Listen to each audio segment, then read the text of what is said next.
Obviously, I'm disappointed. We've been working quite closely with them over the last year since the bill was subject to extensive debate and passed through Tynwald. What they've come back with is some questions which were answered by the Department for Health and Social Care. What they've actually said in their letter that was received by government this week is that they'd like some of the reassurances, guidelines and safety features of the bill, rather than being in secondary legislation, being in primary legislation, to be quite blatant in the bill as it's written. And because of that, they're unable to give Royal Assent at this time. So my job now as mover of the bill is to go back to the drafters, draft some amendments to bring those safeguards forward, to make the bill quite clearer and probably stronger in terms of safeguarding particularly vulnerable adults, safeguarding against possible coercion, so that can then be brought back to Tynwald for further debate and hopefully approval. Now, I think we've heard a few times recently about the shortage of drafters and the time constraints there. What is the timeline for this? So I'm very grateful both to the Chief Minister, who has been trying to work with the Ministry of Justice to get their decision, but also to the Attorney General's chambers. They've actually been working with representatives of the Ministry of Justice already to understand exactly what they want to ensure that our bill is compliant with the European Convention on Human Rights, but also to secure that the bill couldn't be subject to challenge. And there have been some opponents of the bill in the UK who have threatened to take the bill to the European Court of Human Rights. So I've been working with the Attorney General's office. They've actually already drafted some draft amendments, which I'm going over with other members of Tynwald at the moment to see if we can introduce those in the next couple of weeks for further debate. Obviously, it would have been better if we could have carried on with the way that we wanted to do, which was to bring a lot of these in as secondary legislation subject to Tynwald approval. But I think this will make the bill stronger. It will make the bill a lot clearer for everyone involved that this is a safe way of introducing assisted dying to those people on the Isle of Man who would request it in the future. The issues that the Ministry of Justice has picked up on, safeguarding, capacity, monitoring as well, these are all issues that came up during the debates last year. Could this not have been included in the legislation? Well, actually, you're quite right that they were part of the debates. We had a lot of amendments coming in which dealt with exactly these issues in terms of safeguarding what perhaps could be seen as vulnerable adults, in terms of monitoring the process, in terms of the independence of that monitoring. And those have already been incorporated into the bill.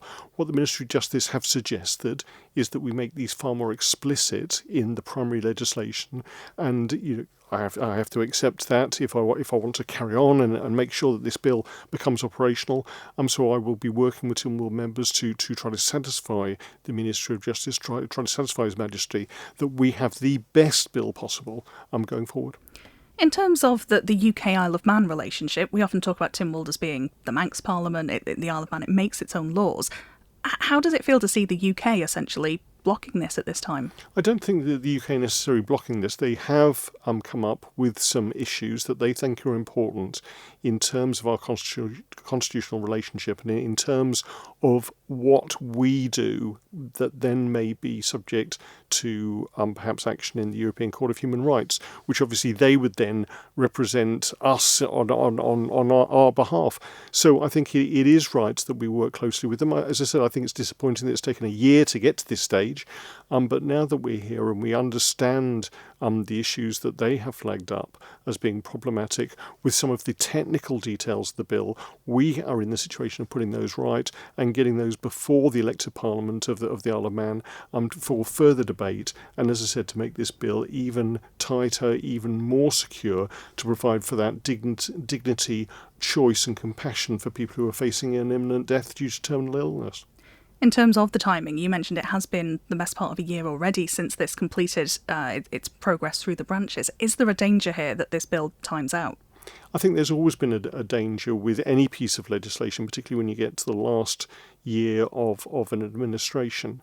What I want to do is work with Tynwald members to emphasise that the proposed amendments are to improve the bill, to make it safer, to make sure that we have a bill that's operationally correct and to make sure that we can achieve Royal Assent for this. This is a bill that was passed by Tynwald, has overwhelming support, I think, by the people of the Isle of Man, and really it is important that we now move ahead with the Ministry of Justice, with the Lord Chancellor, to make sure that this can receive Royal Assent and then start on the long process of implementation of this, which will require further consultation, further agreements with Tynwald members to make absolutely certain that we've got the legislation fit for our country and fit for our community. Thank you for making it to the end of the Manx Radio newscast. You are obviously someone with exquisite taste. May I politely suggest you might want to subscribe to this and a wide range of Manx Radio podcasts at your favourite podcast provider, so our best bits will magically appear on your smartphone. Thank you.